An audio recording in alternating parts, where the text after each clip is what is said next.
What is up, guys? Sorry, got my mask in the way. But why don't you just make this quick video? So, I have this little winter intersession for school. It's just like a week long, not really a full semester. And it's basically prepares you for what you're going to do after graduation. And we had these discussions. And so, I study exercise and nutrition science. So, these discussions were all based on the health and fitness field, and it was based on ethics. It was ethical discussion. So our group, of course, chose transgender sports, and just the ethics of transgender people playing sports. Obviously, there's a lot of stuff going on right now with bans, and then just how to handle it. And being graduate students, you want maturity, right? You're hoping for maturity, and we had maturity, which is great. It was a really good discussion. So I'm stealth, as you guys know. I remain stealth. Nobody in my class knows. I did not out myself in this situation, but it was good. We had a lot of different, some different views. And I thought it was a very mature conversation, a very good conversation. Some of our group felt that it should be based on biological sex, and that should determine, you had the arguments of bigger hands, bigger body sizes, which does factor in. Hormones do help things. But you do have people like Fallon Fox, and I actually looked her up to defend her prior to this conversation. But she's only had 5 fights. 4 of those were knockouts. One woman said, she's very strong. She's abnormally strong for a woman. This woman was saying that about herself, and that she was just dominated by Fallon. She said she never had experienced strength like that. Another interesting, topic that I brought up, because a lot of it was focused on women. And when this debate comes up, a lot of it is focused on transgender women. We forget about transgender men. So I brought up the fact of Patricio Emanuel, I believe, the boxer, that he has beat cisgendered men. I don't think he's beat a ton, but he has beat cisgendered men. And then, of course, I brought up the Texas wrestler who was just dominating women. And when you talk about unfairness in women's sports, I think that's something to be considered about too. So you talk about, these people who are born men and they're competing against women born women, and it's unfair. Well, what about the trans men also? Because that's also not fair. I also brought up, I watched a documentary of a woman. She does cycling. She does bicycle races, and she's not dominating in the industry. She's a transgender woman. She's not dominating. So I think it does matter sport to sport. But it was also a good conversation to have, a good discussion. There really aren't any clear answers. You do want to look at, of course, safety and fairness when it comes to sports. And regardless of the transgender umbrella here, there's a lot that factors in, okay? Like, you've got PEDs. And a PED, performance enhancement drug, that can be an asthma inhaler. That can be prescribed ADHD medication. There are a lot of things that we can put into our body that can benefit performance and give an unfair edge over somebody else. So it's a really kind of a complicated and tricky situation, but I was glad to have mature conversations about it. I was glad to really be able to voice and put up there the female to male side of it, because that's really not talked about a lot. And it was just nice to have a good conversation. One girl in my class did say she took a class in undergrad called, I think it was Sports and Gender.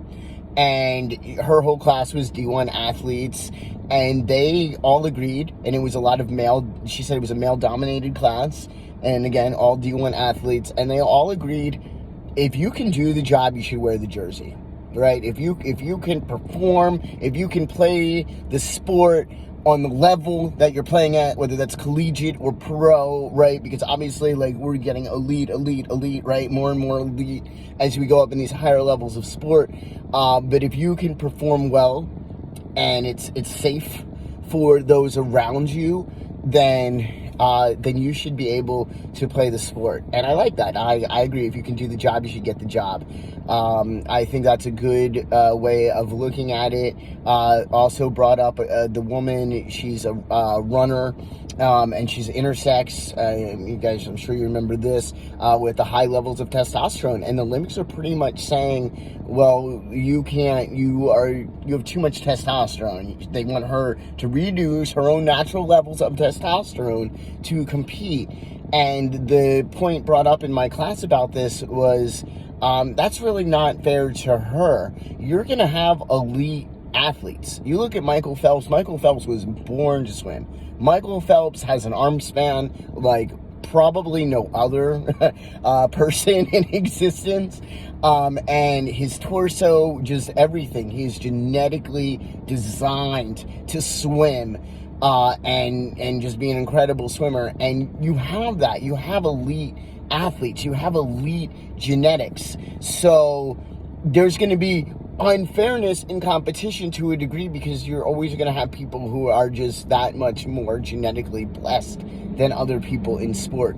So kind of confusing topic, no easy answers, but I thought it was a great discussion. Nobody brought up the ban.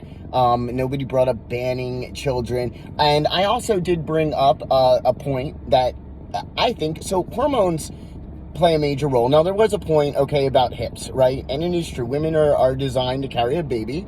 So a female, a body born female, born biologically female, the hips are designed to carry a baby, so they are a little bit wider, while men's are more narrow. So that does play into things as well. I would agree, hand size when you're fighting, grip strength, that factors into things. But I brought up the point that our hormones really, when you look at prepubescent children, bodies are very similar. And it's the hormones that dictate what happens after that. The hormones kind of dictate, once we hit puberty, how the body develops.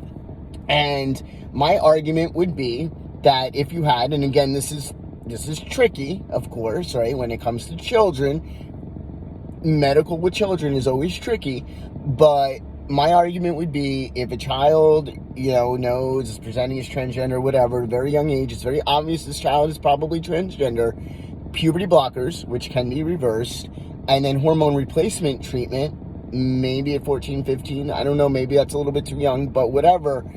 My argument would be that their body would build like they're assigned, like the gender that they feel that they are.